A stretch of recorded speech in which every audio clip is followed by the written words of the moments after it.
Opioids continues to also be a significant problem in the black community, killing black folks at an alarming rate. According to researchers, opioid-related deaths in the black community have nearly tripled as their white counterparts are beginning to see a decline in fatalities. According to the Centers for Disease Control and Prevention, in 2015, opioid overdoses accounted for 6.6 out of every 100,000 deaths of African Americans. In 2019, it's now 17.1. Now that's a huge jump. While overdose deaths among whites took place at more than twice the rate as blacks as recently as 2015, currently the rates have closed. As of 2019, opioid-related deaths accounted for 19.1 deaths per 100,000 in the black community. Overall, nearly 5,000 more black people died of an opioid overdose in 2019 than they did in 2015. This continues to be a significant issue. Keep in mind, when we talk about opioids, originally doctors were not prescribing African Americans opioids because they feared black folks were trying to get high. That's why I said racism actually helped black folks in that case. But we continue to see the opioid crisis and how it is taking the lives of more and more African Americans every single day. Adrienne Alexander Allen is the author of My Parents Have a Drug Problem, and we'll be talking to her in just a second. I do want to bring in also my panel today, A. Scott Bolden, former chair of the National Bar Association Political Action Committee. Amisha Cross is a Democratic strategist, political commentator, and also Reverend Jeff Carr, founder of the Infinity Fellowship here in Nashville. Last name might be familiar, y'all. Every Thursday, you see his brother, Dr. Greg Carr, here on Roland Martin Unfiltered. And so, Jeff, glad to have you on the show. We're going to go to the author in just a second, but let's talk about a combination of the death of Michael K. Williams, but also these opioid deaths. This is a significant issue, Amisha. And when you talk about, again, how you address it, initially, as I said, white folks are being prescribed opioids at a much higher rate than African Americans. Doctors were saying, white doctors were saying, oh no, black people are trying to get high. Now all of a sudden we're seeing the impact. Not only that, once people are on these opioids, now you have drugs that are laced with fentanyl, which is 100 times more potent than these opioids. And so we are seeing a significant problem. It was a major issue in the 2016 presidential campaign when all of a sudden white folks were saying, let's not throw our folks in jail, let's treat them a far cry when crack cocaine ravaged black communities in the 1980s and 90s.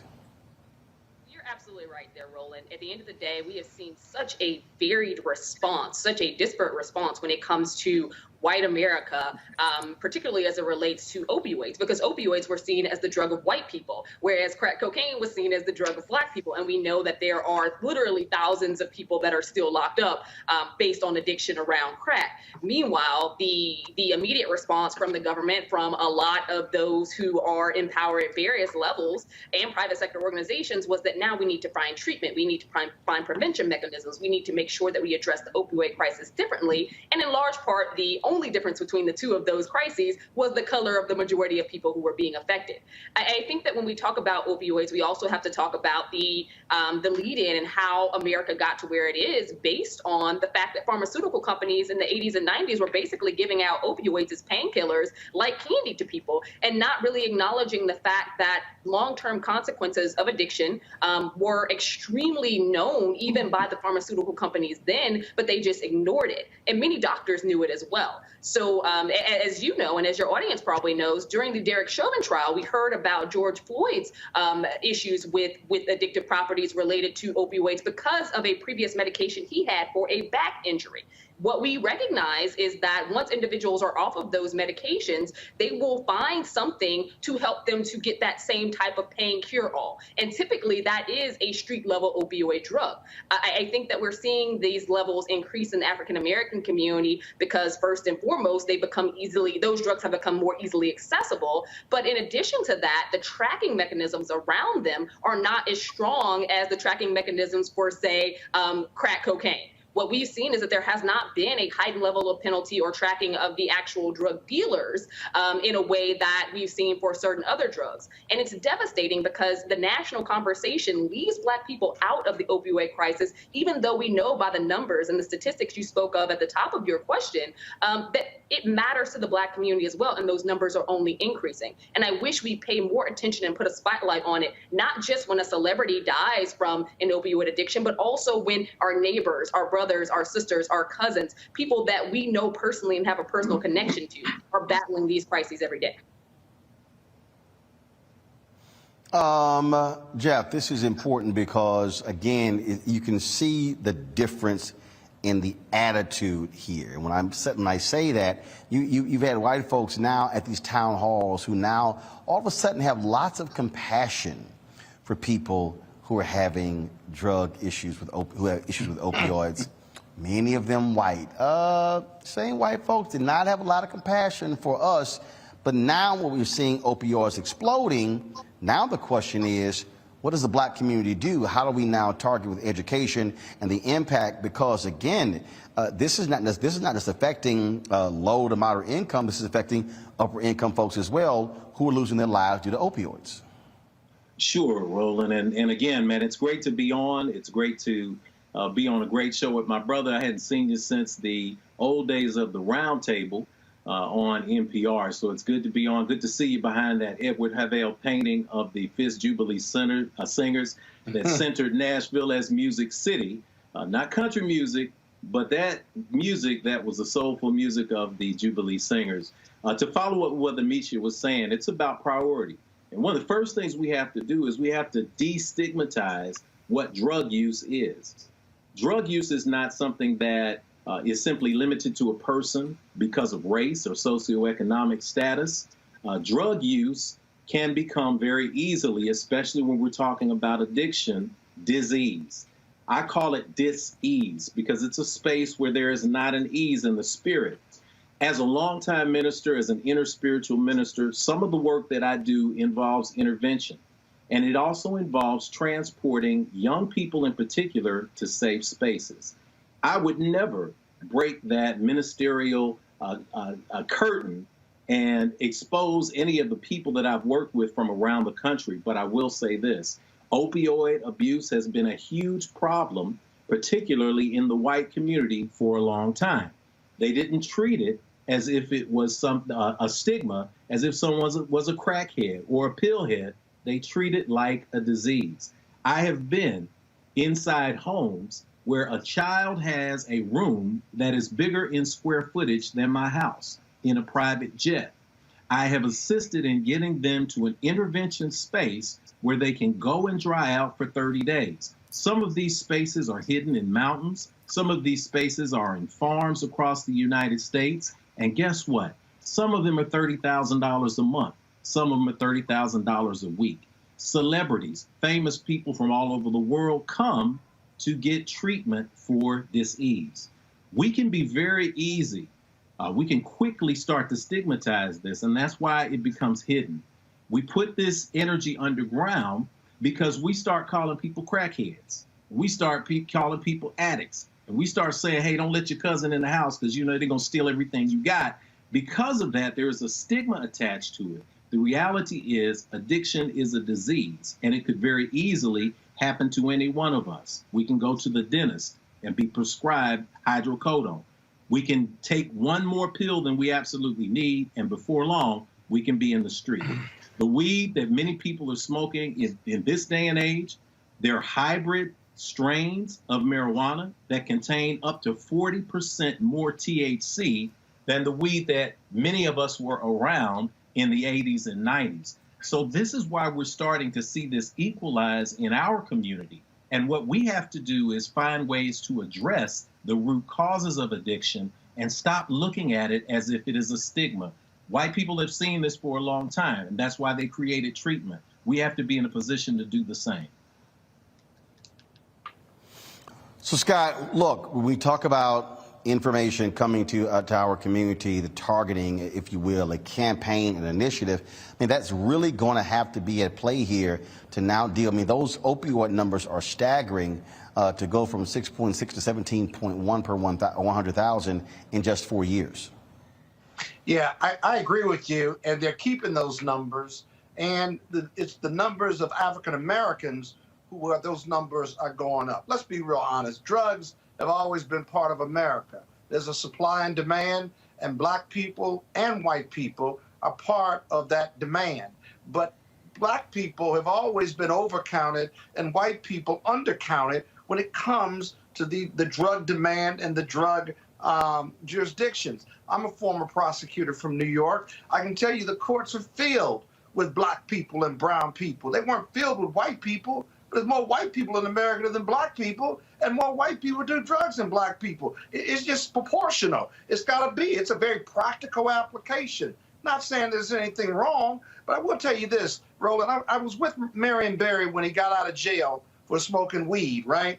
And I remember he was running for mayor, and he went to the white part of Ward 3, and they really gave him a hard time. I mean, they called him a crackhead, and the media connotes crack with crime, which is why it was treated like a crime. And then obviously now the opioid crisis with white America, now we've taught them that it's a health issue conveniently for them. But I remember Marion Barry's response was that my problems with alcohol and drugs have to do is under the public spotlight. Your problem with alcohol and drugs and your family's problems with alcohol and drugs, it's just not on the public spotlight. You're no different than me. You have someone in your family or you are addicted to drugs or alcohol. So don't judge me, if you will. And I got to tell you, he overcame that crowd of people that didn't look like him because he spoke from the heart. It is a national, it is an American problem. And so this isn't Democrat or Republican. It's got to be all of us in America. You reduce the demand, you put drug dealers out of business, the ones who are middlemen and the ones who are higher up. We just can't get rid of the demand. I want to go pull in my guest, author Adrienne Alexander Allen. Adrienne, glad to have you on the show. So obviously these are significant numbers. So the question now is, what is going to be the campaign to begin to teach and educate people about the dangers of opioids? How are we going to reach African Americans on this issue? Roland, first and foremost, thank you so much for having me. I'm excited to be here. It all speaks to education, as we said. But one of the main issues with education is that we aren't educating the masses. When it comes to dealing with addiction, opioid use, abuse, and all types of drugs, we are dealing with the addict first and not the family. We know that families are affected. We know that children are affected. So we need to do mass education when it comes to teaching people about the effects of opioid addiction. When it comes to these things, people act as if it doesn't matter, it doesn't happen. As you mentioned, they created this opioid epidemic in 2017 when in the 80s and 90s, like you said, we weren't getting that same attention with crack and everything, heroin that was affecting our communities. And, we see the characters that Michael K. Williams and others on The Wire play. Those are real life individuals that each and every one of us have come in contact with. And so we need to start educating more about the effects and the youth that are affected by drugs, because this also, we are missing a whole demographic of people. We aren't talking to the children who are growing up in these homes with addicted parents and addicted family members. We're talking to the addict, but we're not telling the children, listen, I know this is your life. This is what you were born into, but you need to learn that this does not have to be your reality going forward. And if we start touching these children, because as we see, each generation has become more enamored with drug use and making drugs popular. And so we need to teach them that when you die from drug use or drug abuse, you can't come back. You see your friends pass away, like that should be a learning and a teachable moment for you to understand that drug use is real and that you need to be better educated, on the effects of drug use. This fentanyl that we're seeing now, when you see it, fentanyl, is lethal in small doses. You touch it and you can die, you can overdose. You don't even have to ingest it. So we have to use more education when it comes to drugs and drug use. One of the issues that you also have to deal with is the racism that was initially in all of this, where you have white doctors who are not prescribing African Americans opioids. But we also, though, have to have a real federal drug policy that is not one focusing on criminalization, but there's one that's focusing on treatment. Yeah. Yeah. I think that for us, for me Adrian? personally, Yeah, go ahead. growing up in Baltimore, we saw the methadone clinics. We saw, quote unquote junkies. We saw them using a drug to counter effect the effects of other drug use. And so when you use methadone, I've seen so many stories of children who died from overdosing from methadone, which was supposed to have been a treatment. And so we have to find other ways, and it needs to be a full body treatment, right? Like it has to be emotional, mental, physical. It needs to be every aspect taken into consideration when it comes to treatment options for these people. So now, again, when we look at one of these reports, and we saw so much attention that was being focused on the Republican presidential candidates. Trump talked about how he was going to fix the problem. You had Chris Christie talking about this thing as well. So Adrian, now the question is, are we going to see more public officials talking about this, providing the funding needed to ensure that we're creating the kind of public service campaigns targeting African Americans, again, Black-specific programs that we understand to reach our people on this very critical issue? It's funny that you say that because we hear so much about Hunter Biden, right? It's like they have made such a big deal about Hunter, but not about DJ Jr., DT Jr., excuse me. So I feel like they know that the programming is needed. We know that they know that the money and the funding is needed for African-American people, but will they do it? I feel like they just aren't there yet. I feel like it's going to be us as a community to figure out those ways to get these grants, to get these funds, and to start these programs. Because if we leave it up to them, I honestly don't see it happening. All right, then. Look, we certainly appreciate you joining us again, folks. The book is called My Parents Have a Drug Problem. The author, Adrian Alexander Allen. Thanks a lot. Folks, back to our Road Mark Unfiltered video in just one moment.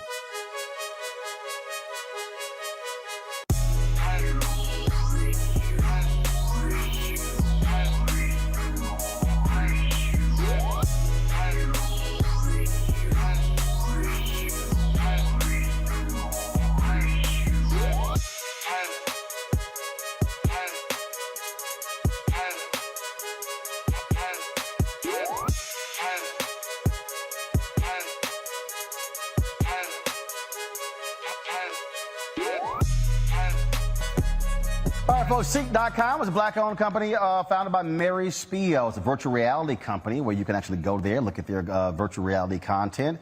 A couple of devices they actually have for sale that you might be interested in. First off, their VR headset allows for you to slide your phone right in and experience that virtual reality content on their site or watch a 360-degree video. Also, their 360-degree headphones, tremendous bass, you can use it for gaming, Bluetooth, phone calls, you name it. Folks, you can get these two at Seek.com using this promo code RMVIP21, RMVIP21. You buy one or the other, or even both, a portion of the proceeds come back to us here at Roland Martin Unfiltered. And so we want you to check out Seek.com and give it a try. A Chicago police lieutenant has become the third member of the department to be arrested on felony charges in recent weeks. The Cook County State's Attorney Office alleges that Lieutenant Wilfredo Roman shoved a flashlight into the buttocks of a teenager carjacking suspect in February. Roman appeared in court Thursday on aggravated battery and official misconduct charges and was released on his own recognizance. Earlier this week, 2 other officers were arrested in connection with another incident on similar charges. You know, Terrain, I don't recall seeing a statement from the Fraternal Order of Police on this one. But here's the other deal. Where's the body camera footage? Exactly. Right. Exactly. Right. Where is the cam footage? Because if you read the story, the officer's attorney says it was a spanking. Come on, this was just a spanking. First of all, why is the cop spanking somebody? Hold on, I'm sorry, hold up. Hold up. If it's a spanking, that's called assault. That is called an assault. But what is incredible to me, it goes back to what Brittany was saying. They don't see us as humans, black and brown skin, as being human. And so they're going to spank you like a child. If you're a young man, they're going to just stick a baton in your rear and say, oh, it's okay because he had a coat on. There's no justification for this. That's an assault. Entering someone's rectum, whether it is an attempted entry or it's an actual entry, that is assault, and it's a sexual assault. That's what we haven't gotten to yet. And they're trying to soft shoe it, but there was no rhyme and no reason. And I'm wondering, where is the body cam footage? What is the justification for doing this? Because nothing about this alleged carjacking suspect indicates that he needed to be searched in his rectum with a flashlight. Shades of Abner Louima, Michael. Absolutely. And, you know, reading the story here, it says the incident was captured on an officer's body camera. And so I want to know where the body camera footage is, since it was captured. But then the officer's lawyer says that there was no injury to the teen as he was clothed and wearing a coat during the alleged incident. But still, it's like you don't have to actually steal something out of somebody's house. Just breaking into the house is a crime. You don't actually have to like steal something out of the house. So, you know, this officer needs to be held accountable. I want to see the statement from the Fraternal Order of Police. I know they're going to put one out eventually. So, you know, this is a crazy case, man, out of Chicago. But this is an example why these officers have to be held accountable, and they need to release this body camera footage as well. So this is another crazy story, man. But at the same time, with these various cases taking place, people who want, at the same time, many of us are going to have to apply to these police departments and be the type of officers that we want to see as well. As they weed out people like this, as they weed out these white supremacist officers, things like this, many of us are going to have to apply to these departments and be the type of police officers who serve and protect that we want to see also. Folks, back to our Roland Martin Unfiltered video in just one moment.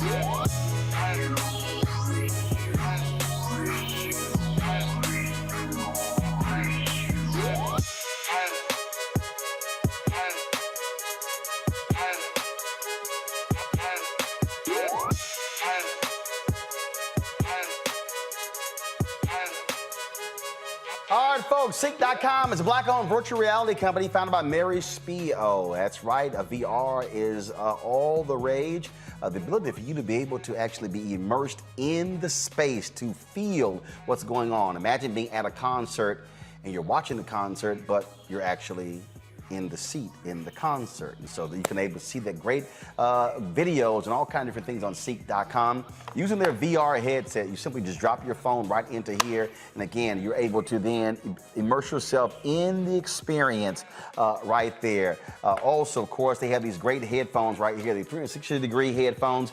You can use this for gaming. It's Bluetooth. You can talk on them as well. The bass is tremendous. I love jamming these when I'm on airplanes. Folks, you can get these by going to Seek.com using the promo code RMVIP21, RMVIP21, where you can get these. And when you purchase one or both of these, a portion of the proceeds comes back to us here at Roland Martin Unfiltered. You know, we support black-owned businesses, and it's the black-owned businesses giving back to us as well. So go to Seek.com, CEEK.com, to get these items. There is indeed trouble in the state of Louisiana. A new Associated Press investigation identifies at least a dozen cases in which Louisiana state troopers concealed or ignored evidence of misconduct. Folks, 67% of the altercations involving use of force in recent years have targeted African Americans. That's double the percentage of the state's black population. Now, get this. The findings reveal a former officer, Jacob Brown, was involved in 23 use of force cases dating to 2015. 19 of them were black. Jacob resigned in March and is charged with aggravated second-degree battery and malfeasance in office. Now, that's that case there. You also have this case where a high-ranking Louisiana police officer would not face any charges or disciplinary action related to the death of Ronald Green. Lieutenant John Clary was cleared of all misconduct charges related to the violent death of the black motorist in 2019. Clary was accused of lying about the existence of his body cam video to keep it from state police investigators. However, officials say a lack of evidence has yielded no form of discipline for the officer. In 2019, Ronald Green was killed after being viciously beaten by Louisiana police officers during a traffic stop. Folks, serious issues with police there in Louisiana. And so normally what you would have is you would have the state police who would be investigating these cases, but clearly by the AP investigation, you have problems with the state police. Joining me right now is Louisiana State Representative Ted James. Representative James, glad to have you on Roland Martin Unfiltered and the Black Star Network. First and foremost, you know, the Louisiana State Troopers are supposed to be the best of the best. They are supposed to be the agency that investigates crimes happening around the state, especially those involving police officers.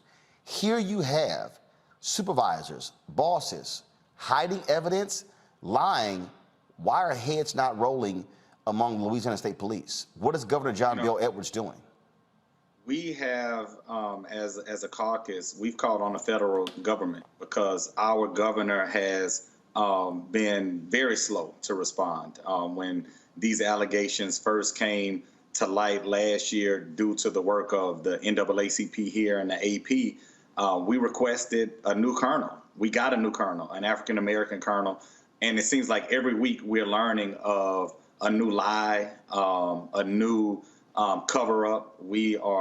I listened to you articulate, you know, what's going on with Lieutenant Colonel Cleary. Not a single officer, not a single trooper has been disciplined for the death of Ronald Green. On the other hand, a black trooper who has come out and has provided information about all of the cover-ups, about all of the use of force issues in state police, he's been removed. So you have a black man who has come to light with information that has received a more strict discipline than any of the troopers that were involved in the Ronald Green death. We have a huge problem here at Louisiana State Police, and that's why the Black Caucus has asked the feds to come in and do a full-scale investigation. So Lieutenant John Clary was actually a Louisiana State Trooper. Yes. Okay, so he was not a police officer; he was a state trooper. And so yes. This AP story, when you talk about you know, all these different things here, this is wrapped up in it. And even in that Green story, they lied about what actually happened to Green. Oh, they told his family that he died in a car accident. And when we saw the pictures of the car, we knew that he didn't die in a car accident. And it took us almost threatening the administration to make sure that they allowed Ronald Green's family to see the video that we saw that was leaked a few months ago. The family and some of us, and I saw that video last year, and we knew within the first few minutes that the troopers on the scene, not only the troopers on the scene, not only did they lie, but their superiors, and Cleary being one of them, one of the highest ranking ones that was on the scene, he lied. And we saw that he was rewarded with, not only was he not disciplined, he has a high profile job. He was all on national television escorting around one of our football coaches. He's since been removed from that. But the problem is, I don't want him removed from a detail. I want him removed from the agency at large. And so the fact that you have Cleary, no disciplinary action against him, even though he basically lied. He said one thing, but the body cam footage said another thing. And the fact that they said that he died in a car accident when we now know that's an absolute lie. Seriously, no action? Look, Cleary, not only did he lie about what the footage showed, he lied about the existence of the footage. And it wasn't until almost a year later that the footage was discovered. Now, the main trooper who beat Ronald Green committed suicide the day he learned that he was going to be terminated. There were still troopers on the scene that deserved to be brought to justice, right? If myself and you and another friend of ours, if we go and beat the hell out of somebody and I kill myself, you will certainly be charged, right? As an accessory, I could list at least 5 or 6 different things that these troopers should be charged with. And right now, we're waiting on the federal government. Of course, there's a DA in North Louisiana who, if he wanted to, he could pursue charges now. You know, I understand, and way too often these cases, district attorneys tell us we're going to wait and see what happens with the federal government. But you can move independent. Yeah, they don't have to. They don't have to. In fact, the feds wait on the state folks. You know, and what we're seeing, there is one glimmer of hope, and it's very small. I would not have trusted Donald Trump Justice Department to do the right thing. So there is a small glimmer of hope in that there's a new administration, right? I'm hoping that this administration does not let us down. I've had countless conversations with the DOJ because our caucus sent a letter to the Civil Rights Division, and we've asked not just with the Ronald Green, because we already know Ray Charles can see that they lied about Ronald Green. We've asked for a full-scale, top-to-bottom investigation into the entire department, because what we've learned is that not only have these things been accepted, they've been cheered on. We have countless reports of text messages where troopers have bragging about beating the hell out of people and bragging about the fact that they're going to think about that beating for a long time. They're one of the attorneys for state police whose husband is a trooper. There have been reports about how she's coached troopers to get out of use of force complaints by charging motorists in the state, most of them black, with resisting arrest. She's since been removed, but not fired. So there are issues that are deeply ingrained. And, you know, for me, I'm one that asked the governor to make sure that we put somebody at the top of state police, a man of color.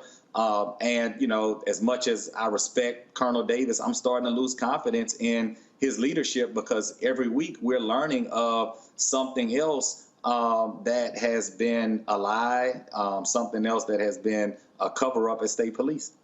What is also confusing here is that when we talk about Cleary lying, he said that he did not have any body cam footage. That's a lie. But the investigators call them mischaracterizations. I'm sorry, that's a lie. Yeah, it's a bold-faced lie. And you mentioned it very plainly. The unfortunate thing is we have to look at not just the issues within state police, but every single use of force incident that they have investigated for other law enforcement agencies. Now, all of those things have come into question. Because if you know that there's a pattern of acceptance, if there's a pattern of cheering on troopers that are beating the hell out of black people, of course they're going to overlook when black people get their heads bashed in by other agencies. So in this request that we made to the feds, I think we need to go back at every single use of force complaint, every single officer involved incident that the state police has been called upon to investigate prior to 2016, when we knew all of these issues were 2019, when we knew all of these issues were taking place. And yeah, more pressure needs to be placed on the governor. He's a Democrat. Without black folks, he would not have been reelected. We absolutely know that. And he needs to step up, not be scared of Republicans, and have the courage to do, frankly, what Mitch Landrieu did when he was the mayor of New Orleans, when he called in the federal government to study and assess the corrupt New Orleans Police Department. Look, and we've been putting pressure on it. The governor is a friend of mine. I stood on the stage with him both times when he won. And this is not something that we have allowed him to just escape. Right now, of course, we're in the middle of still recovering from a natural disaster, but this is still an issue for the caucus. We had one of our members send a letter out today. We've requested every single use of force incident from January 1st, 2019 to present. What has been the disposition? What is the race of the person that alleged some type of use of force against state police? What were they initially charged with? We still don't know today why the state police, why they were even trying to apprehend Ronald Green. Here we are almost 3 years later. We still don't know what the underlying issue was. But we do know is that they lied, and we do know that they killed their brother. Louisiana State Representative Ted James, we certainly appreciate it. Certainly keep us abreast of what happens with this case. Thank you, sir. I want to bring in my panel right now, Dr. Greg Carr. He is, of course, professor with Afro-American Studies, Howard University. Also, Reese Colbert, Black Women Views, Faraji Muhammad, radio and TV host. Glad to have all three of you here. This is one of the things that we consistently talk about, Reese, when people say, oh, good cops, bad cops. Yeah, but the bottom line is this here. This is not one, this is not two, this is not three, this is more than a dozen. And I dare say there's probably more if you really, really keep looking. Absolutely. I mean, this is basically state-sanctioned terrorism against Black members of the community who are just going about their business. I mean, in some cases, there were people who were suspected of doing some serious crimes, but I don't understand how a traffic stop escalates to the point of death. And then the amount of lying and concealing about these things is very troubling and distressing. But the worst part is that even when it does come to light, there are no consequences. Investigations are worthless. When all of these investigations do is say there's not enough evidence, well, change the standard of proof, change the burden of proof, bring some charges in these cases, find something to charge people with. Just like when y'all find something to charge Black people with, when you go fucking with Black people and arrest them and you call it resisting arrest, find some trumped up charge to try to get some of these cops and these state troopers who are out here terrorizing Black and Latino people. And it's not just that they're the only victims. There was a white victim that was beaten to a pulp beyond recognition as well. The other thing I will say is this is where the Merrick Garland Justice Department needs to step in and resume the practice of pattern and practices investigations. I know I say investigations aren't very useful, but the consent decrees does actually inject a level of federal oversight that absolutely needs to be there. And it requires some reforms to be made where maybe there's no political will. You mentioned Governor John Bel Edwards to go up against the police. That's where the federal government comes in. That's where the Department of Justice comes in and hopefully gives some degree of change. But there's no justice for the Ronald Green family. And it's really, really just troubling, beyond troubling, to understand the insidiousness of what these troopers were up to and what they're probably still up to this day, because nobody is having any reason to do anything differently. Check this out, Faraji. Cleary, who arrived at the scene, go to my computer, please. Cleary, who arrived at the scene just seconds after troopers stunned, choked, and punched Green to get him into handcuffs, told investigators that Green, quote, was still yelling and screaming, and he was still resisting, even though he was handcuffed. He was still trying to get away and was not cooperating.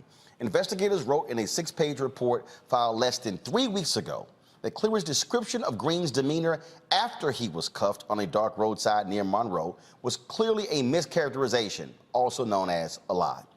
Though they did not state it explicitly, the false statements were apparently intended to justify further uses of force by troopers against the prone Green that included dragging him face down by his ankle shackles and spraying him in the face with pepper spray. Quote, the video evidence in this case does not show Green screaming, resisting, or trying to get away, Detective Albert Paxton wrote in the new report. The only screams revealed by the video were when Green responded to force applied to him. The report added that Cleary's own video, published last week by the Associated Press and later released by the state, shows Green, quote, lying on the ground, face down, handcuffed behind his back, leg shackles on his ankles, uttering the phrases, I'm sorry, or I'm scared, or yes, sir, or okay. Green was forced to be face down for 9 minutes. And this is what Clary yelled. Don't you turn over. Lay on your belly. Lay on your belly, Trooper Corey York yells before briefly dragging Green by the chain that connects his ankle shackles. Lieutenant Clary's video clearly shows Green to be suffering, Paxton wrote in the new report, adding that the handcuffed man can be heard, quote, gasping for air.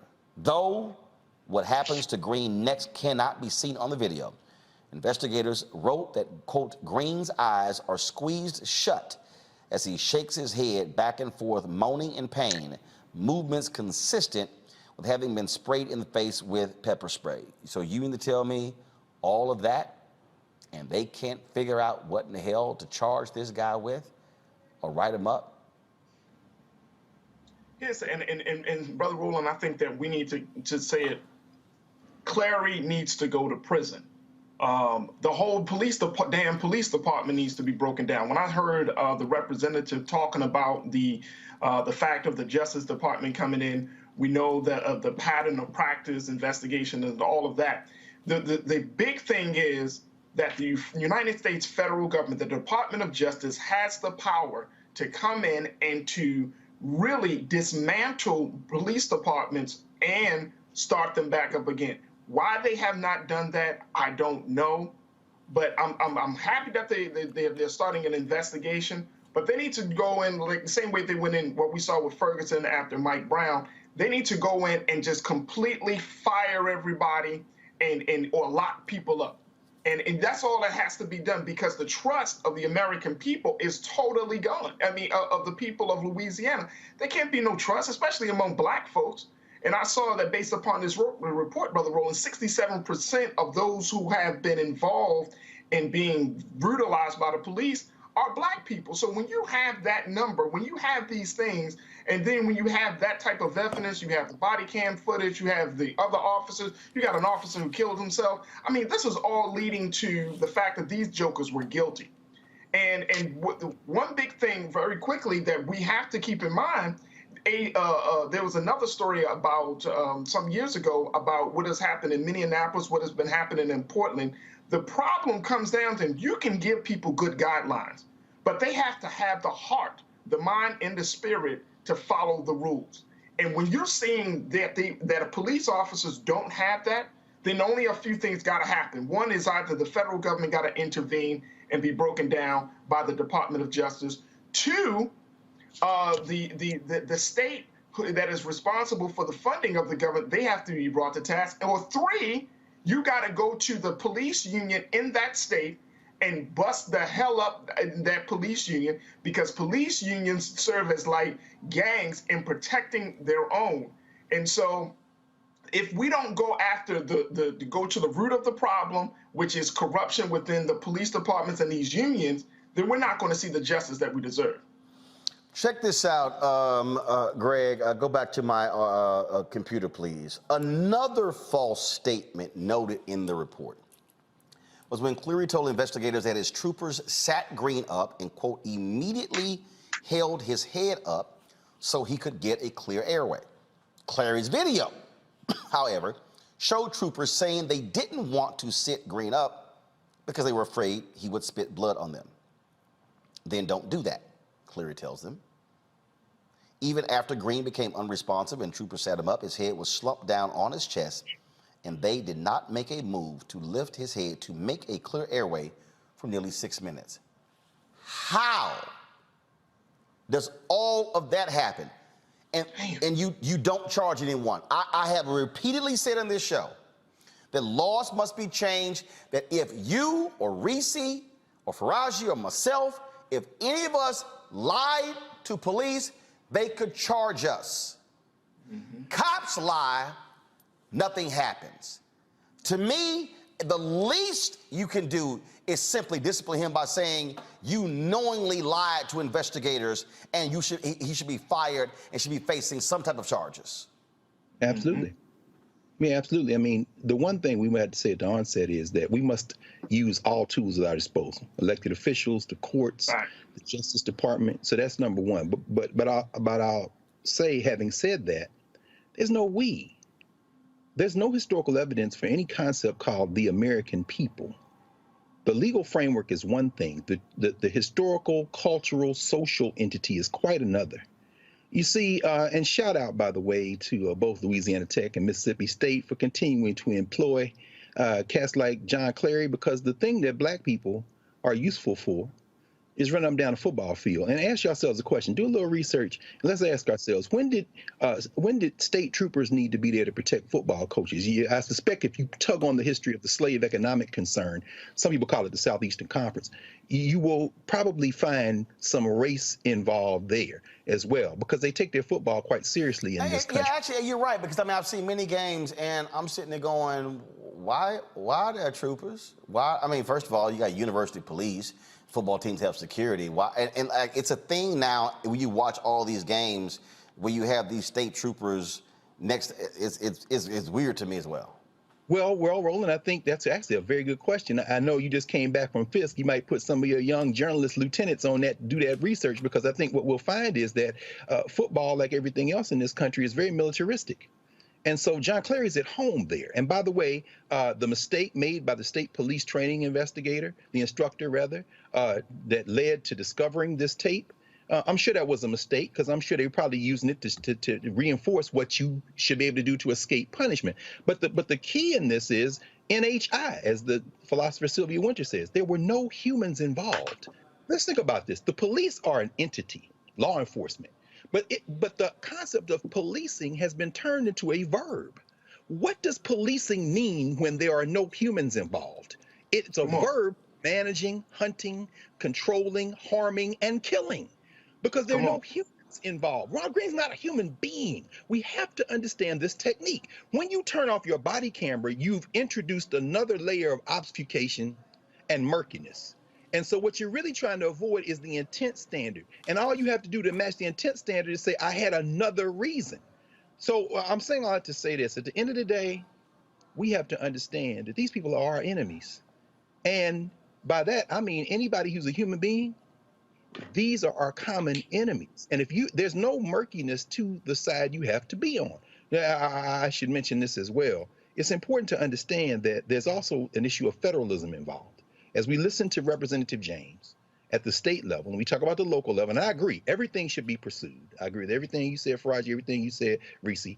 At the same time, we understand that Merrick Garland, whose kind of weakness was one of the reasons he was confirmed as Attorney General and even nominated to be on the Supreme Court, is not going to push the limits of the test of federalism. Because what we are seeing now is the state, controlled by white nationalists, are literally testing the limits of federalism. They are daring the federal entity to create this illusion of American community by intervening on open Klansmen. Y'all seen the movie The Mac? Remember when the guy says, shade tree, you ain't no pimp. Well, let's remix that. Shade tree government. You ain't no community. You just a rest haven for the Klan. State by state, they are daring something to come into existence which never existed before, namely, quote, the American people. And so I'm encouraged by things like this, because one way or the other, this cat gonna be punished. Prison's only one form of punishment. Wait for it. Wait for it. Well, we certainly will see what happens there. And yeah, DOJ absolutely. And here's the deal. The Civil Rights Division can launch that investigation. That needs to happen. And that DA in northern Louisiana, yeah, folks, that's called being real close with police there. Huh? I said Hurricane Ida didn't hit Louisiana out of coincidence. Well, first of all, hit Louisiana out of coincidence because Louisiana's, frankly, is in Hurricane Alley. I've been from Houston, but the bottom line is this here. We have seen this before where these white DAs in Louisiana do not want to pursue anything with police officers, which is why you got to have state authorities like state troopers investigate, but they have thugs on that force. This is where DOJ needs to step in, and I would hope and I appreciate Representative James saying they've been calling on Louisiana Governor John Bel Edwards, but how about putting even more pressure on him and publicly protesting him and calling people to the state capitol, calling people to the governor's mansion. That's right. And also, how about calling on black football players at Louisiana State University not to play? Come on. See, that's right. I got to remind folks. The only reason the Confederate flag is off of the Mississippi State flag, because when that black running back said, "I ain't playing," and then and then all of a sudden, those white coaches all around Mississippi said, "Hey, we getting phone calls, black players not coming to Mississippi State and Ole Miss and Southern Miss and all those schools." That's when Mississippi said, yeah, we gonna get this thing off our flag, and that's why it is gone. So again, to all of you parents, that's right, who have kids who are playing ball at Louisiana State, football and basketball, that's right, have some conversations with your kids. That's right. And have those black ball, and see, this is real simple. See, everybody forgets, Reese, Greg, and Faraji. The University of Missouri football players threatened a boycott. I remember. Threatened. And let me tell you what happened. Money dried up. Enrollment dropped. It has taken University of Missouri 3 years to still recover from that. All I'm saying is, this is where black athletes get your little courage like Kaepernick. And say no federal investigation, we might not play on Saturday. Trust me, you'll see how fast the governor calls for the feds to come in. That's right. That's all I'm saying. Let's see what they do. And it's not just LSU. Nope. Southern and Grambling. Come on. Y'all are state institutions. That's right. Those players, you can do the exact same thing. So let's see what happens here. And so that's why, folks, you've got to be able to willing to call some folks out and use your power. Folks, back to our Roland Martin Unfiltered video in just one moment.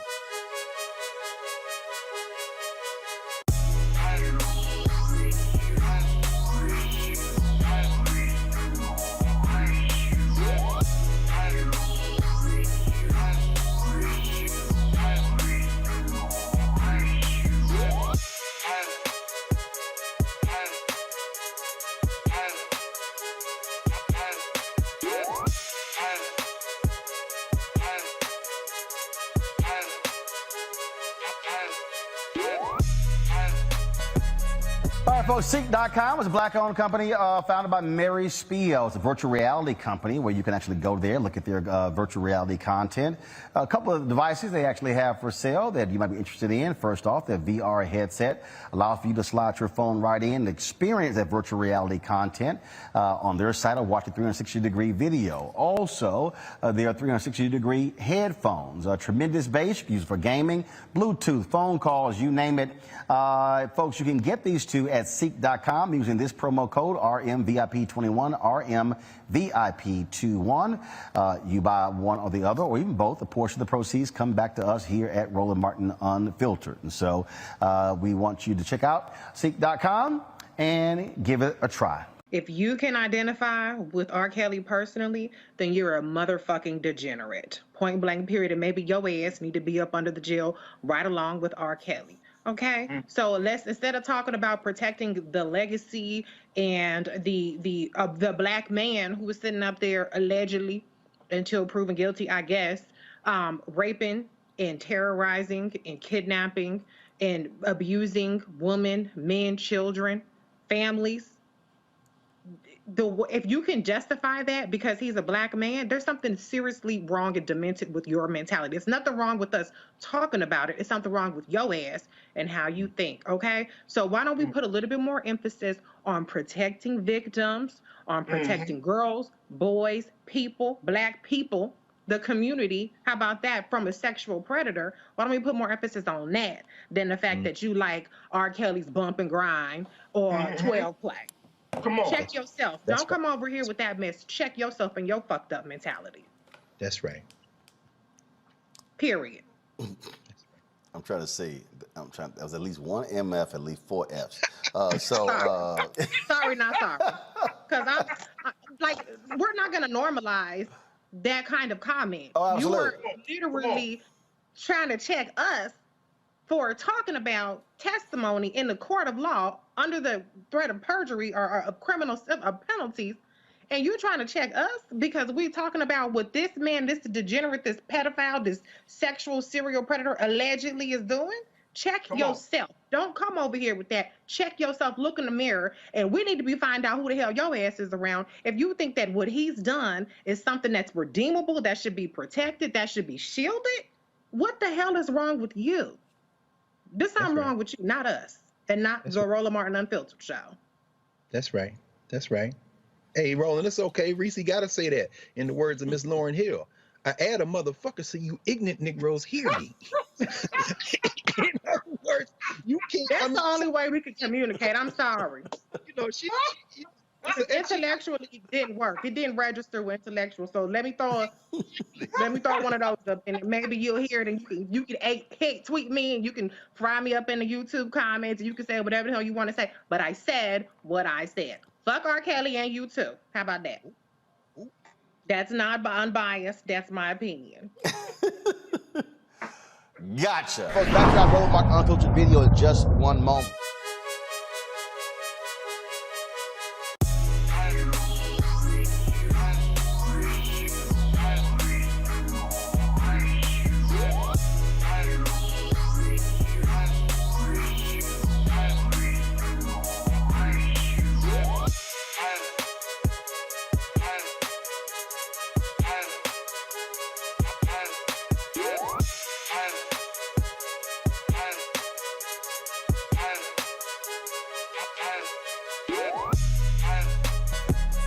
All right, folks, Seek.com is a black-owned company founded by Mary Spiel. It's a virtual reality company where you can actually go there, look at their virtual reality content. A couple of devices they actually have for sale that you might be interested in. First off, their VR headset allows for you to slide your phone right in and experience that virtual reality content on their site or watch a 360-degree video. Also, there are 360-degree headphones, tremendous bass, used for gaming, Bluetooth, phone calls, you name it. Folks, you can get these two at Seek.com using this promo code RMVIP21, RMVIP21. You buy one or the other, or even both, a portion of the proceeds come back to us here at Roland Martin Unfiltered. And so we want you to check out Seek.com and give it a try. Folks, let's stay in Minnesota, where attorneys for 3 of the other officers on trial for killing George Floyd, they now want to keep the trial from being broadcast and live streamed. Go to my computer, please. The request came from the attorneys for Thomas Lane, Jay Queen, and Tal Thao. Earlier they wanted the trial to be publicly broadcast.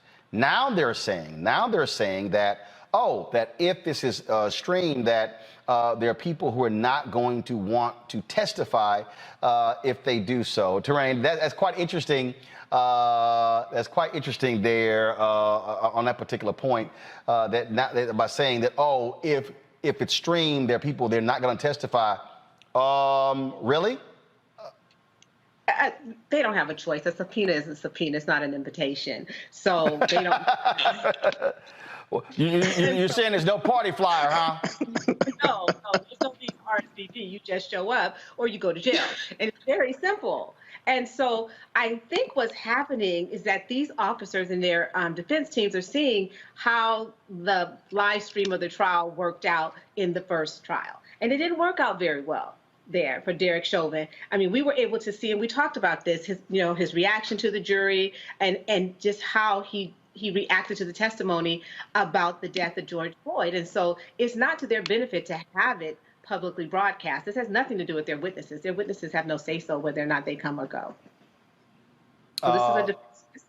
And you know what? I respect that.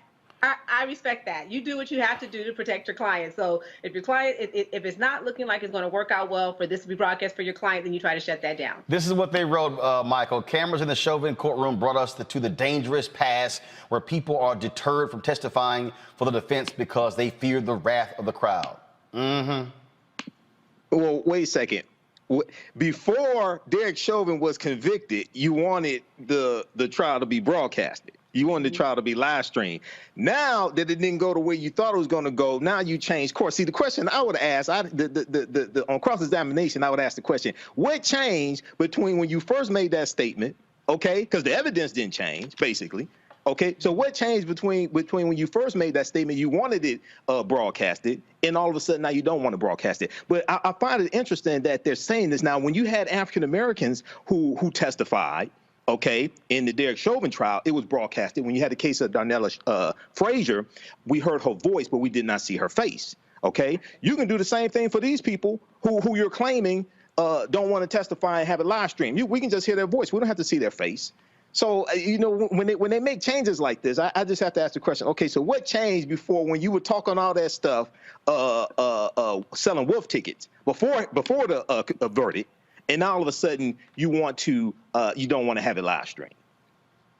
Yeah, it is. It's quite interesting there, Brittany. Maybe it's because, you're afraid of that conviction?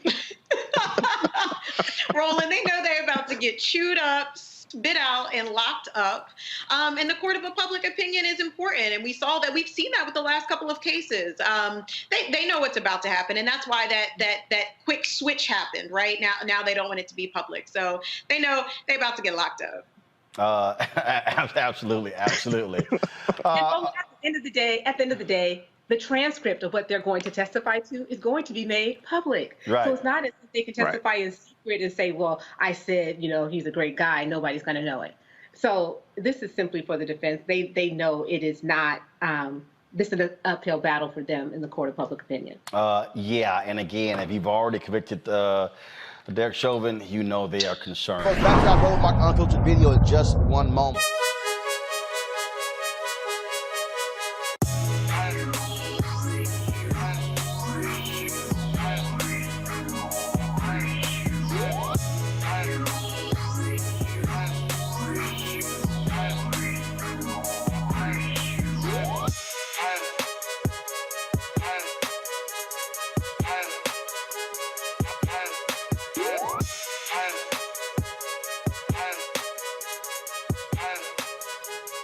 All right, folks, Sync.com is a black-owned virtual reality company founded by Mary Spio. That's right, VR is all the rage. The ability for you to be able to actually be immersed in the space to feel what's going on. Imagine being at a concert and you're watching the concert, but you're actually in the seat in the concert. And so you can able to see that great videos and all kinds of different things on Seek.com. Using their VR headset, you simply just drop your phone right into here. And again, you're able to then immerse yourself in the experience right there. Also, of course, they have these great headphones right here, the 360-degree headphones. You can use this for gaming. It's Bluetooth. You can talk on them as well. The bass is tremendous. I love jamming these when I'm on airplanes. Folks, you can get these by going to Seek.com using the promo code RMVIP21, RMVIP21, where you can get these. And when you purchase one or both of these, a portion of the proceeds comes back to us here at Roland Martin Unfiltered. We support black-owned businesses, and it's the black-owned businesses giving back to us as well. So go to Seek.com, CEEK.com.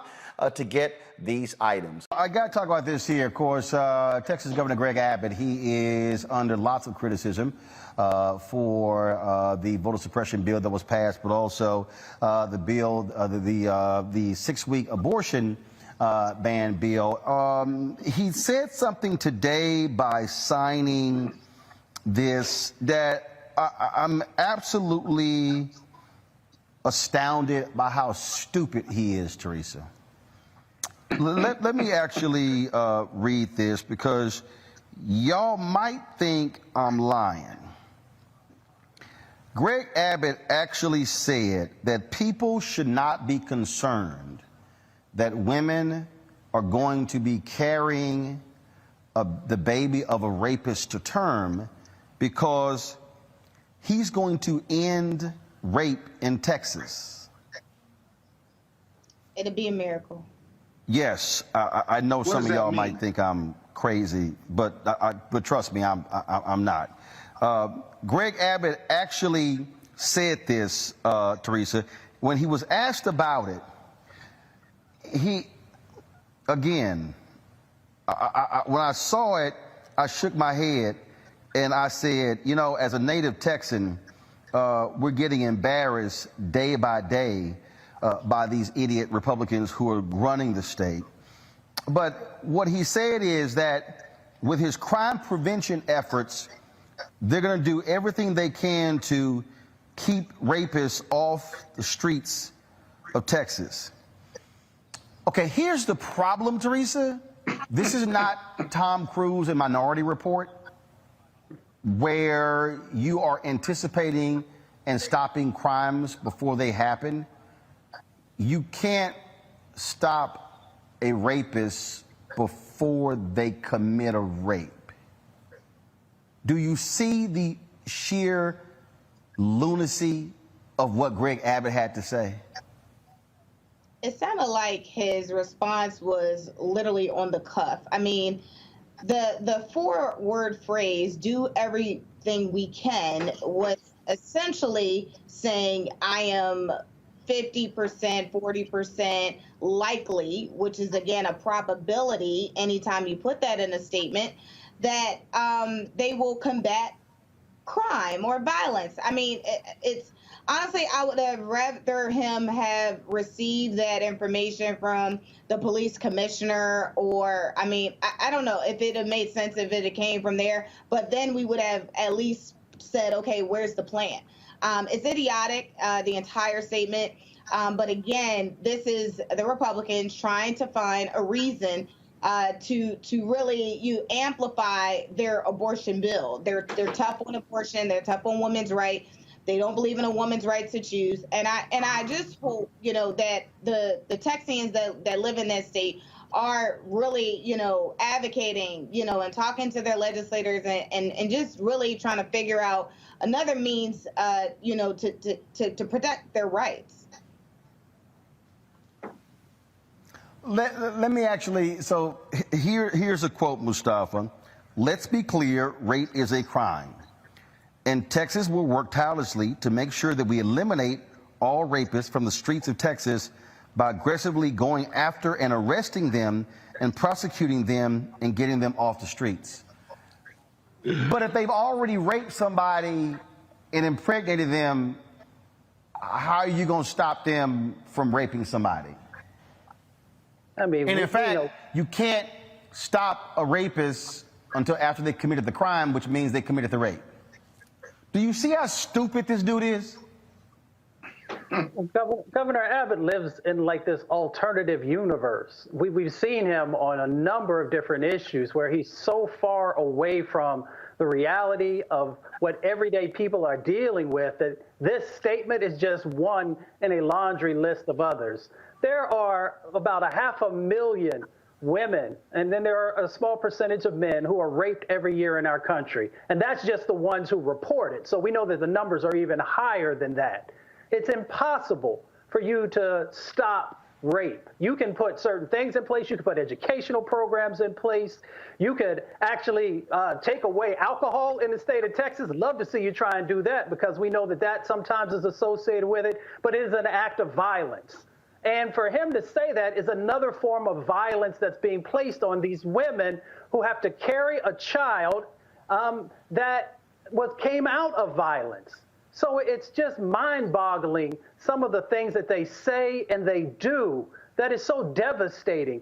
Imagine the trauma of having to look at a child and knowing that that child wasn't conceived out of love, that that child was conceived out of violence, out of these horrible acts that we know happen, far too often. So yes, we can put some things in place to help to hopefully shrink that down, but it's impossible to stop it. And once again, you have men trying to regulate and tell women what they can do with their bodies. Oh, Roland, it gets worse than that. Scott, we know doggone well how these Republicans, if their daughters got raped, trust me, they're not sitting here saying, yeah, you're going to carry that baby with your term. Let's just stop.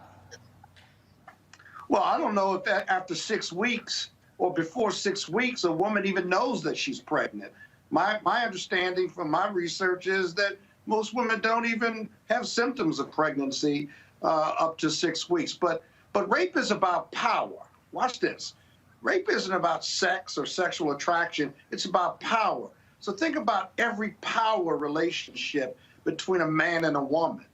You have security guards, or prison guards who rape women in prison. You have employers or supervisors or even husbands, if you will, who rape women. You're not talking about, there are a lot of situations that rape occurs in. It's not like you have a rapist on the street and he rapes 10 women and it's you're trying to find that rapist. So let's be real clear on the circumstances and the power vacuum upon which rape occurs. But the 6 weeks, the irony about the Republicans is this too. They want everyone to have these babies, but they don't want to pay for those babies if the families can't afford it. They don't want you to wear a mask or to even make you get vaccinated, but that'll cause you to lose your life. It is a paradox. It is a hypocrisy beyond belief when it comes to where these right-wing conservatives are on life and death in this country. It's a huge hypocrisy. Just think about it. It makes zero sense. And so Governor Abbott has never made any sense. It'll be interesting to see after he signed this bill where he is in the polls and when he's up for re-election. Folks, back to our Roland Martin Unfiltered video in just one moment.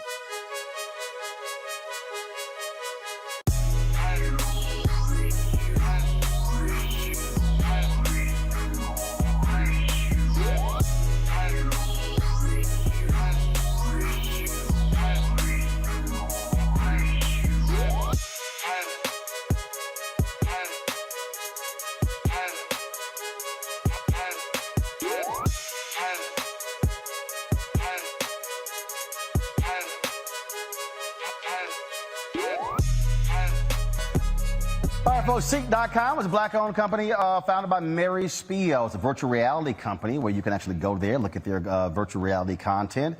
A couple of devices they actually have for sale that you might be interested in. First off, their VR headset allows for you to slide your phone right in and experience that virtual reality content on their site or watch a 360-degree video. Also, there are 360-degree headphones, tremendous bass, you can use it for gaming, Bluetooth, phone calls, you name it. Folks, you can get these two at Seek.com using this promo code RMVIP21, RMVIP21. You buy one or the other, or even both, a portion of the proceeds come back to us here at Roland Martin Unfiltered. And so we want you to check out Seek.com and give it a try. Folks, COVID has impacted a lot of people, especially those who are in the medical industry. We don't think about, though, morticians. First of all, nearly 700,000 folks have died from COVID. Well, that means that they are going through funeral homes. And the reality is funeral homes and morticians are dealing with this in a significant way. Last year, we talked about this on the show when we had Black Funeral Home on. They were talking about what kind of PPP they were going to get, the kind of the equipment. Well, the reality is many are not fully protecting themselves as a result of this. Since the start of the pandemic, about 130 black morticians have passed away. Funeral directors implement safety policies to protect themselves and their staff from the virus, but just like doctors and nurses, some have become a casualty of the virus. Joining us now is the president of the National Funeral Directors and Morticians Association, Harry P. Close II. Harry, glad to have you here. That issue right there, how has this been happening? Has it been the result of coming in contact with folks who have died of COVID, or has it been the fact that funerals have become COVID super spreaders? Well, it's a combination of about three different things. One, Mike, can we get this on? One, COVID is not on the death certificates at all. And so in order for our members to really function, we have to make sure that we treat everyone like they have COVID. Second of all, yes, the funerals are a spreader, but at the same time, you don't know who has COVID. Most people don't go to the hospital. It's an airborne virus. It's on your clothes. It's under your shoes.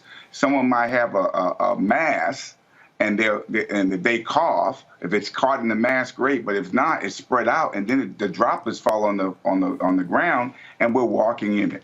Our colleagues were just so inundated with this virus. Now, since the Delta virus, we lost 4 funeral directors in the last week with the Delta virus or the Delta variant of this COVID-19. So it is really a major issue that most people don't realize. That's just the funeral directors, 130. We're not talking about the staffs. And so, what are your members asking for? Are they asking for assistance? Are they? I mean, first of all, do your funeral homes have the right protections and things along those lines? I think that we have it, and I want to thank you because the last year around May we were on, and there was a shortage, and because of this segment, we were able to really get inundated with numerous suppliers. So the issue now is not the PPEs. The issue is that we have people in this country not using masks, not taking the vaccine, and unfortunately, we're in a profession that we can't know what that family member has. If someone else has COVID, they died of it, or if it's not on the death certificate, that means that the family's exposed to it, and they're in the funeral home when the funeral director is serving that family at a time of need. That we're the last stage of the health system. And unfortunately, what we're trying to really emphasize across the country is for, particularly in our community, take that vaccine. Yeah, there might be a less than 0.001 that might get affected with the Delta variants who've taken the vaccine, but there's still many people, even in my own industry, just like the nurses and doctors, that some of them have not taken the vaccine, and we have a national effort to make sure our members are making sure that they take the vaccine. Last week, I'm in Maryland. Our governor had made it clear that private companies and corporations can mandate it to their employees. And yesterday, President Biden made it very clear that as a corporation, a private company, that you can mandate it. You know, it's common sense to me. Everyone in this country has had, and even your listener audience has had, someone that died of this I'll say plague, COVID-19. And then you have people who are in the same family that saw the suffering not taking the vaccine. It is free, it's available. We're now working with the White House to try to have an initiative to have funeral homes be a place of receiving the vaccine. It's kind of like a catch-22. Some will say, oh, you're having a massive group and that's going to be a spreader. Well, let it be in another room, you can take the vaccine. We're trying to come up, if it's killing the funeral directors, this thing is real. Now, we have been working with the White House in the last 4 or 5 months. We are on the advisory committee for the FEMA for reimbursement, which we're glad is working well. But when we really think about why should we be reimbursed for a funeral when we can be able to stop people from dying of this major disease and this virus. And so we're now looking at another point, letting people know that most people didn't know that many funeral directors have died, and particularly in the African American community. And if you go to your vital records, get American Freedom Act or through Social Security, you will find how many have died. That category on that death certificate says occupation, funeral director, mortician, embalmer, which means we're more exposed than our colleagues on the front end. But what I'm saying and asking your listening audience, we know we have family members. I had one of my children. It took me months to convince them, you need to take the vaccine. And, this thing is wait a minute. Here you are dealing with this, and it's not like you want to sit here and have to bury a child early, and you're going through this, and you had to convince even one of your own children? Own child. Yes. Wow. And I can't use the vernacular that I really use, but you just hit it. I'm doing something that I have to do, and you're seeing the results of what I'm doing, and you still question, and I had to look at her, and I had another son that was ill. That it was just it hits home, and I'll just say, like I say at my church, I can't even wrap my head around how people are seeing what's happening in the world. And there's an opportunity to prevent it. And we're saying as funeral directors, we don't want this type of business. We just have to do it because we've been called to do the end health system. But we're saying if we can prevent it, and there's opportunity for prevention, why not do it? It just seems common sense to me. And, we heard all the stories across the country when people who were advocate of not taking it, and once they get it, they're saying they wish they could have. That should be a wake-up call, but apparently it is not, and that's why I'm glad APY came out today, letting them know this is killing the funeral directors and their staffs. So I don't know how real it can be when ministers and funeral directors are dying at a level, particularly in our community. And I'll say to my majority community colleagues, it's affecting them. They just are not as a larger number, but I've known numerous funerals I've gone to for my colleagues across the industry. That is absolutely terrible. Eric Close, we certainly appreciate it. Thanks a lot. And again, one of the reasons why this show matters, I'm glad to hear after you were on last year, the people got the message and came to the assistance of these black funeral homes. Thank you. And it's always a pleasure to be around another fraternity, man. All right. Yeah. Thank you so much. I know. Michael Imhotep is a little hurt by that, but he'll get over it. He'll get over it, Harry. Well, 06, brother, 06. It's okay, my friend. We're all in the divine 9. Yeah, or I let Michael know it's Alpha and Divine 8. So. Well, I always tell them in church, there's only 2 divine organizations in the Bible, Alpha and Omega. But I'm not ready for Omega chapter. Yeah, that's right. Precisely. None of us are ready for Omega chapter. Yeah, that's why we're on today. Thank you so much for what you do for this nation. Thank you very much. I appreciate it. Thank you very much. Folks, back to our Road Mark Unfiltered video in just one moment.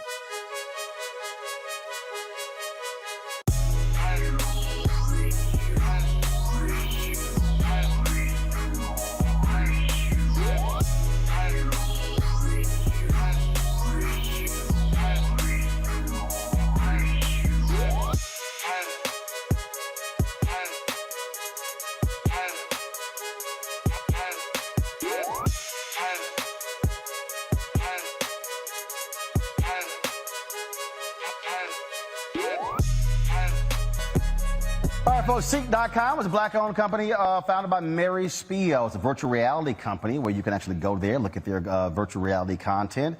A couple of devices they actually have for sale that you might be interested in. First off, their VR headset allows for you to slide your phone right in and experience that virtual reality content on their site or watch a 360-degree video. Also, their 360-degree headphones, tremendous bass, used for gaming, Bluetooth, phone calls, you name it.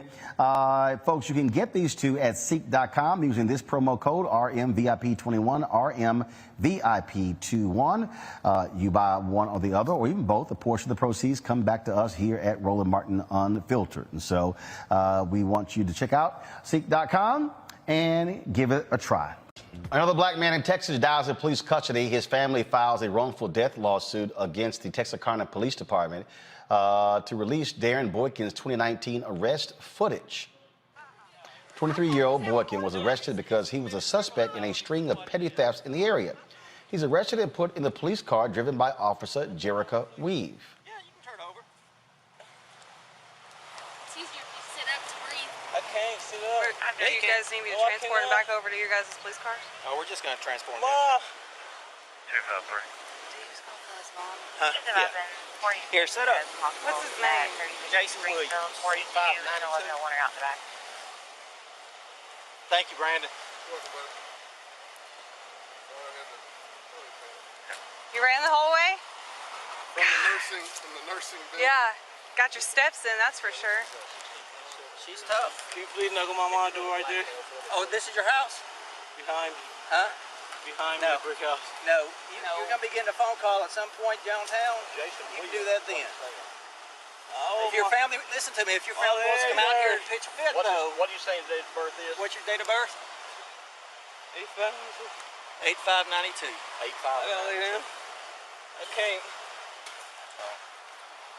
Let's go He ahead. ran all this way and then he acts like he can't. Stand up. Can't function. Okay, sir. Stand up. You can function. It's either you're standing up or you're dragging. All right, cool. Come on. Let's drag him. I'm trying to get up. Come Hold on. on. Let me get my hands up.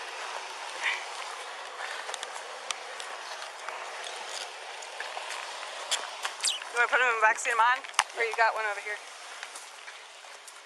Can you, hey, can you push the unlock button on my driver's side?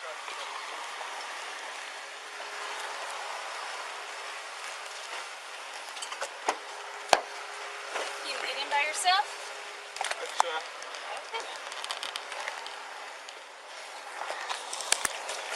Hold on.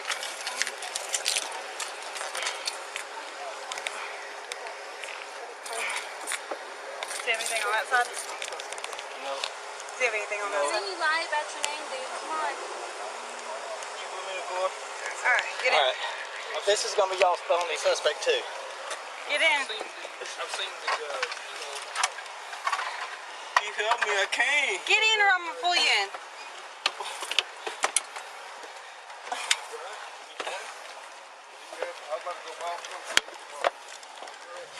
So you good? During the 20-minute ride to the precinct, Boykin repeatedly tells Officer Jerica Weaver that he could not breathe. She believed he was doing what they call felony faint. It's not until Officer Weaver arrives at the police station she realizes something is wrong. The lawsuit accuses Officers Weaver and Brent Hobbs and Sergeant William Scott of violating Boykin's civil rights by being deliberately indifferent to a medical crisis, resulting in Boykin's death. An autopsy ruled that Boykin died of natural causes and notes complications of sickle cell trait. Terrain. You know, when your client tells you some of the things that the officers say to them when they're being arrested, you don't want to believe them. And that, I'm just being honest about that, right? Because you want to believe that the officers are acting in the best interest of everyone. But what the introduction of body cameras have done for policing is shown us the indifference that they have when they are interacting with suspects who are still citizens. And they still are responsible for caring for them and making sure that they are treated appropriately. I mean, they are innocent until proven guilty. But these officers are out on the street acting as judge, jury, and executioner. And when you watch this video and you watch it all the way through the car ride, he's trying to tell her he can't breathe. And she doesn't even take the time to pull over to check on him. And she is so surprised when she finds out, when she tries to get him out the car when she gets to the station. So the charges against her are appropriate. And like I said, this is a new day that, if you recall, when we first started talking about introducing body cameras and having officers wear them, officers were initially turning them off, forgetting to have them on at all. And now there's so many states that have laws that make it illegal and can charge officers with crimes for not having their body cameras on, because this is showing us what's really happening on the street, the complete indifference and the taunting of these individuals who are still people with rights. So this video is incredibly upsetting, but the right thing is happening here in Texarkana. It is very hard to look at this, Brittany, and the reality is this here. You know, he's dead, and the man is telling you, but now they create felony feint. Felony feint. Roland, I mean, it's every week. Per usual, I'm disgusted, I'm disappointed, but I am never surprised. This is a constant and ongoing reality with policing and dealing with those who are sworn to protect and serve. And we know that the police, they're not serving us. They're not serving people of color. They're not serving working class folks. You know, they serve the ruling class and they protect property, not life. You know, as the report said, they were deliberately indifferent to a medical crisis. And how many times do we see police being deliberately indifferent? And it doesn't matter if it's someone who's been identified or classified as a criminal, or if it's someone that's a young sweet boy and violinist like Elijah McCain. We're not viewed as humans, right? Just by virtue of having black skin, we are not viewed as humans. And I always say this, but if this is what policing is, we do not need it. I'm really tired just in general of the entire concept of policing as it has existed and evolved, because it's not fair, it's not equitable, it's classist, it's racist. And we all know that getting arrested shouldn't be a death sentence, even if someone is involved in petty theft. Again, thinking about why someone is involved in petty theft, right? And doing what they need to do to survive because they've been historically marginalized and not provided equal access. You don't stop crime by bloating police budgets and hiring more officers. You stop crime by providing access to resources and distribution of money and opportunities, right? And we know that the people who are doing the most serious of crimes never see time behind bars, or very rarely do anyway. You know, it is just very difficult when to have to keep doing these stories, Michael. I mean, how hard is it? How hard is it if a prisoner is if someone is detained, if they are handcuffed and they're complaining, I cannot breathe, to pull over and double check? Exactly, but see, that's what you do when you think that you're dealing with somebody who's a human being. That's what you do when you have. That's what you do when you have somebody who, even though you suspect them of a crime, you still have compassion for their humanity. Okay, here in this situation, it appears, and I haven't read all the details on it, but on the surface, it appears they had no compassion for his humanity and it just deemed him as being guilty. Okay, and not even respecting his humanity when he's telling them numerous times that he can't breathe. Then they use felony feint. I haven't heard this term before, felony feint. Now I've heard excited delirium, because that's what they tried to say that Elijah McClain died of. Excited delirium, which is the same thing they tried to say that George Floyd died of. But all three of them were fine before police started messing with them. Now, what the question I have, and I haven't been able to find this, is they said they suspected that Boykin was responsible for a series of petty thefts and sought to take him into custody. But what was the probable cause? What was the probable cause here? I know you said he was running and things like this, but what was the probable cause to make you think he was responsible for a series of petty thefts? I'm still trying to find out that information. And that is the thing, Brittany, that again, every time we see one of these stories and they come up, it's like the same thing. And the bottom line is having police officers who treat people with basic respect and dignity. I mean, and that's the problem, Roland, that they don't. They literally do not view us as human. And again, I mean, as a historian, just going back to the earliest iterations and forms of policing, it was that we weren't human, right? It was that we were property, and it was to catch us and return us back to the owners of the property, right? And we truly haven't strayed very far from that. And again, we continue to see that policing is not grounded in protecting and serving. It is not grounded. It's certainly not grounded in protecting and serving Black and brown people, impoverished people. It's oftentimes to protect the ruling class and to protect property, which is why we've seen several times the National Guard being mobilized, right, when property is damaged, but we certainly don't see any type of care whatsoever when Black bodies are dying in custody. It's unfortunate. And again, it causes us to continue to re-examine this call for defunding the police. Folks, back to our Roland Martin Unfiltered video in just one moment.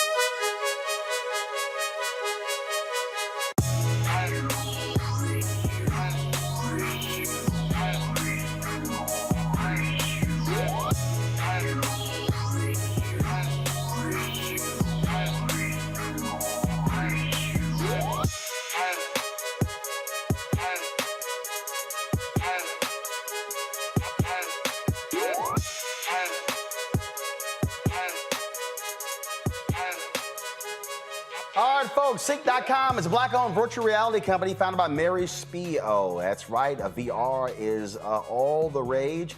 The ability for you to be able to actually be immersed in the space to feel what's going on. Imagine being at a concert and you're watching the concert, but you're actually in the seat in the concert. And so that you can able to see that great videos and all kinds of different things on Seek.com. Using their VR headset, you simply just drop your phone right into here. And again, you're able to then immerse yourself in the experience right there. Also, of course, they have these great headphones right here. The 360-degree headphones. You can use this for gaming. It's Bluetooth. You can talk on them as well. The bass is tremendous. I love jamming these when I'm on airplanes.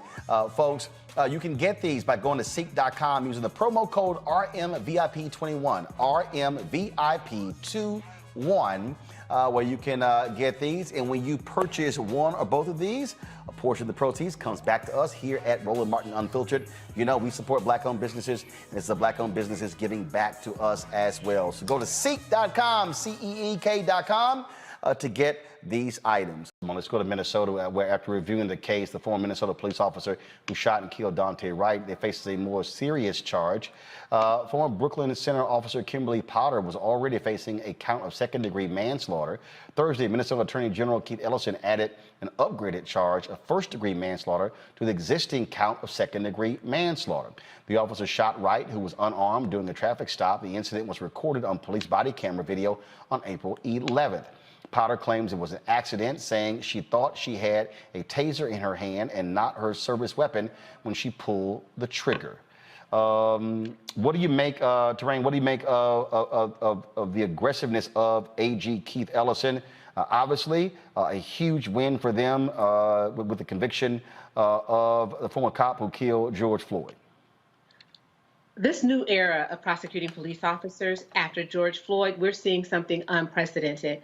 Officers used to mistreat defendants and just walk away with complete immunity. And after what we saw in Kentucky regarding Breonna Taylor, we're seeing attorney generals across the state, like the attorney general in Colorado in the McLean case, just come forward and say, you know what, enough is enough. Officers, they are charged with a duty, and then when they act outside their duty, they need to be held accountable. So this is really good for the public. This is saying we're going to hold these officers accountable. Again, this is what happens when you have, Brittany, you have attorney general or district attorneys who are not in the pocket of police in the unions, where they are examining the evidence. Absolutely. And we've known for a long time with all of these cases, the evidence is always damning, but it's a matter of actually doing the due diligence and prosecuting appropriately and letting our friends walk away. And I'm glad that we're finally entering this new moment. It does seem like this moment is unprecedented, because we know that oftentimes these police officers are not convicted, let alone even charged. And they're able to literally shoot first and ask questions later. You know, I feared for my life. I made a mistake, and that's always seemed to be enough. And it's not anymore, Roland. And I'm glad that we are seeing these police officers being held accountable.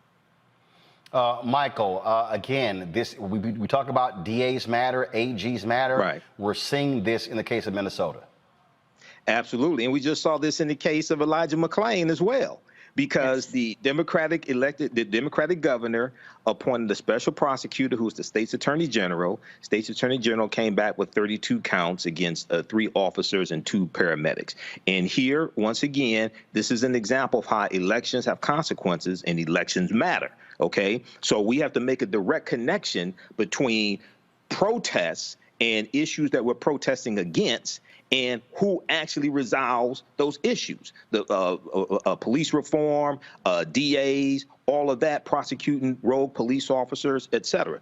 The one thing that I have concerned, and you know, I've covered a number of different police cases and police shootings. The one thing I have a concern about is what happens when this white female police officer, if she gets on the witness stand, and if they have a jury trial, because in this state, I'm not sure if she can have a bench trial, because that's a trick that they pull also, is have a bench trial with just the judge that's the juror, as opposed to a jury of 12, to take the public out of it and take the emotion out of it. What happens when she gets on the witness stand, Kim Potter, and breaks down crying and sobbing and say, I didn't mean to shoot this boy and all this stuff?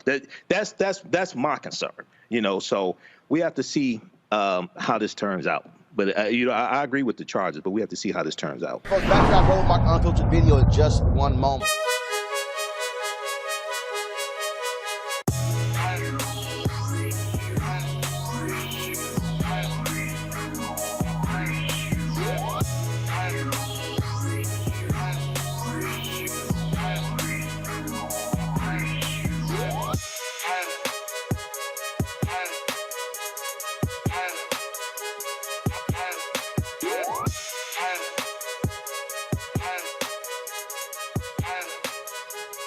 All right, folks, Sync.com is a black-owned virtual reality company founded by Mary Spio. That's right, VR is all the rage. The ability for you to be able to actually be immersed in the space to feel what's going on. Imagine being at a concert and you're watching the concert, but you're actually in the seat in the concert. And so that you can able to see that great videos and all kinds of different things on Seek.com. Using their VR headset, you simply just drop your phone right into here. And again, you're able to then immerse yourself in the experience right there. Also, of course, they have these great headphones right here. The 360-degree headphones. You can use this for gaming. It's Bluetooth. You can talk on them as well. The bass is tremendous. I love jamming these when I'm on airplanes.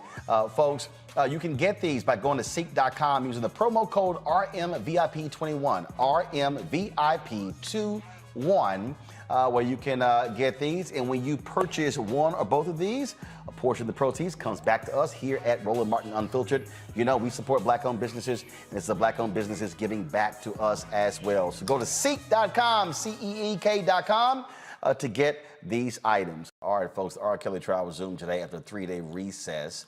A woman identified as Sonia testified that R. Kelly raped her after promising her an interview with the artist. The victim claims Kelly held her captive for more than 3 days in his studio when she was 21 years old. Sonia was the 8th accuser to take the stand against R. Kelly during the trial. Other accounts have often included physical and sexual abuse details, and 5 of the people testified that they were underage during their first sexual encounters with Kelly.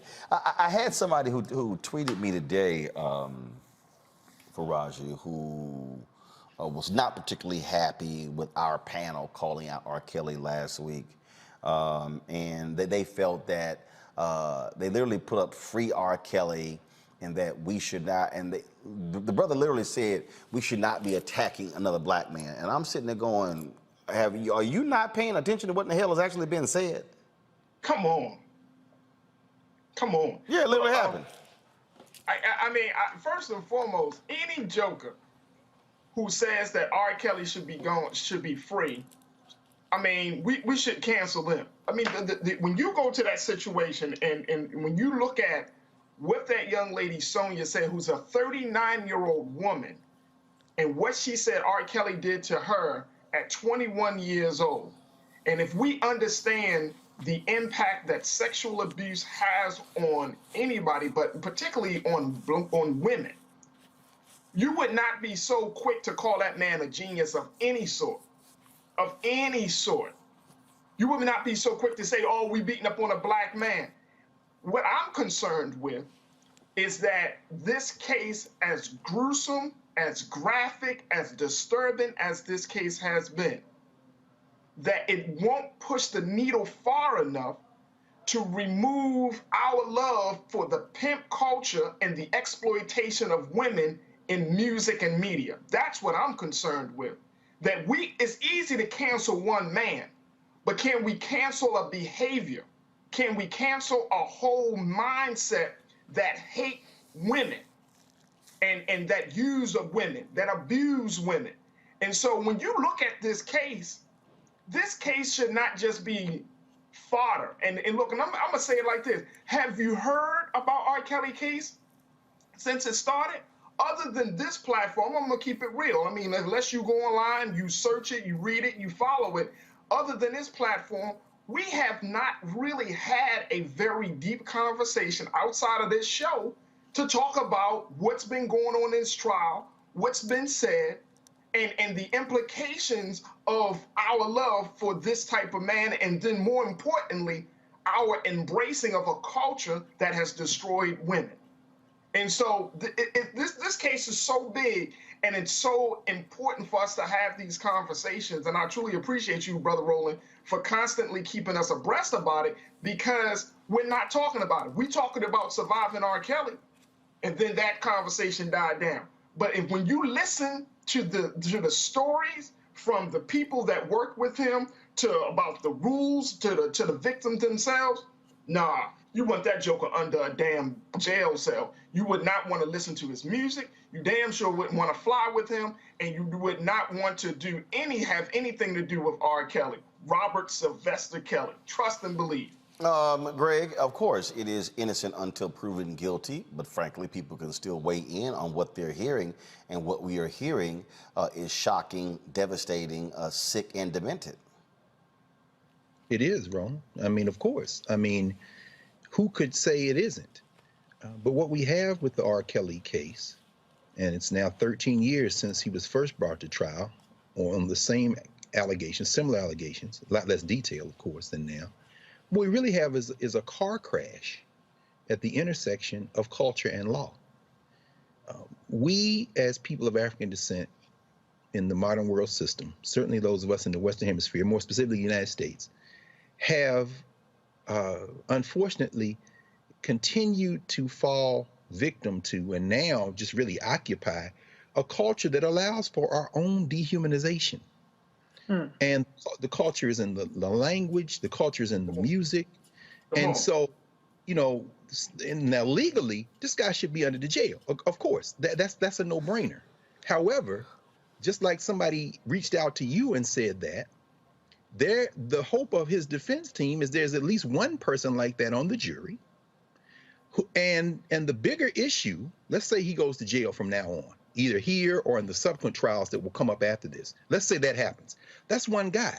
The deeper question is, what about every hip-hop artist, every R&B artist, every soul artist, every cultural artist, every movie producer, every video maker who has reinforced the culture of dehumanization, not only against Black women and men, but against even the very notion of Blackness, and then wraps it up into, I'm just expressing myself. See, this is the problem. And then until we address that underlying problem, then the difference for me between R. Kelly and Jay-Z is just a question of, well, who did the most egregious acts and the shock of the individual incident that can send one to jail. But when I turn on the radio, quite frankly, I can't tell the difference. Reese. Well, if you were upset, then let me give you something to be mad about. If you can identify with R. Kelly personally, then you're a motherfucking degenerate. Point blank, period. And maybe your ass need to be up under the jail right along with R. Kelly. Okay? So let's, instead of talking about protecting the legacy and the Black man who was sitting up there allegedly until proven guilty, I guess, raping and terrorizing and kidnapping and abusing women, men, children, families. If you can justify that because he's a Black man, there's something seriously wrong and demented with your mentality. There's nothing wrong with us talking about it. It's something wrong with your ass and how you think, okay? So why don't we put a little bit more emphasis on protecting victims, on protecting girls, boys, people, Black people, the community, how about that, from a sexual predator? Why don't we put more emphasis on that than the fact that you like R. Kelly's Bump and Grind or 12 Play? Come on. Check yourself. Don't come over here with that mess. Check yourself and your fucked up mentality. That's right. Period. I'm trying to see. There was at least one MF, at least 4 Fs. Sorry, not sorry. Because I'm like, we're not going to normalize that kind of comment. Oh, You are absolutely. literally trying to check us for talking about testimony in the court of law under the threat of perjury or of criminal penalties. And you're trying to check us because we're talking about what this man, this degenerate, this pedophile, this sexual serial predator allegedly is doing? Check yourself. Don't come over here with that. Check yourself. Look in the mirror. And we need to be finding out who the hell your ass is around. If you think that what he's done is something that's redeemable, that should be protected, that should be shielded, what the hell is wrong with you? There's something wrong with you, not us, and not the Roland Martin Unfiltered show. That's right. That's right. Hey, Roland, it's okay. Reese got to say that in the words of Miss Lauren Hill. I add a motherfucker so you ignorant Negroes hear me. In other words, you can't. That's the only way we can communicate. I'm sorry. You know, Intellectually, it didn't work. It didn't register with intellectual. So let me throw one of those up, and maybe you'll hear it, and you can hate tweet me, and you can fry me up in the YouTube comments, and you can say whatever the hell you want to say. But I said what I said. Fuck R. Kelly and you too. How about that? That's not unbiased. That's my opinion. Gotcha. Folks, back to that Roland Martin Unfiltered video in just one moment.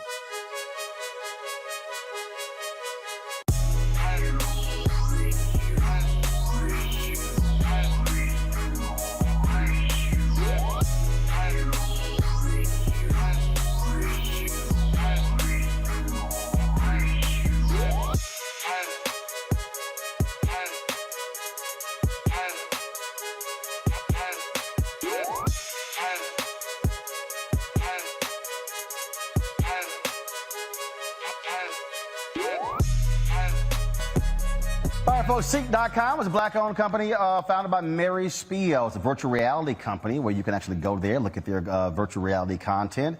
A couple of devices they actually have for sale that you might be interested in. First off, their VR headset allows for you to slide your phone right in and experience that virtual reality content on their site or watch a 360-degree video. Also, there are 360-degree headphones, tremendous bass, you can use it for gaming, Bluetooth, phone calls, you name it. Folks, you can get these two at Seek.com using this promo code RMVIP21, RMVIP21. You buy one or the other, or even both, a portion of the proceeds come back to us here at Roland Martin Unfiltered. And so we want you to check out Seek.com and give it a try.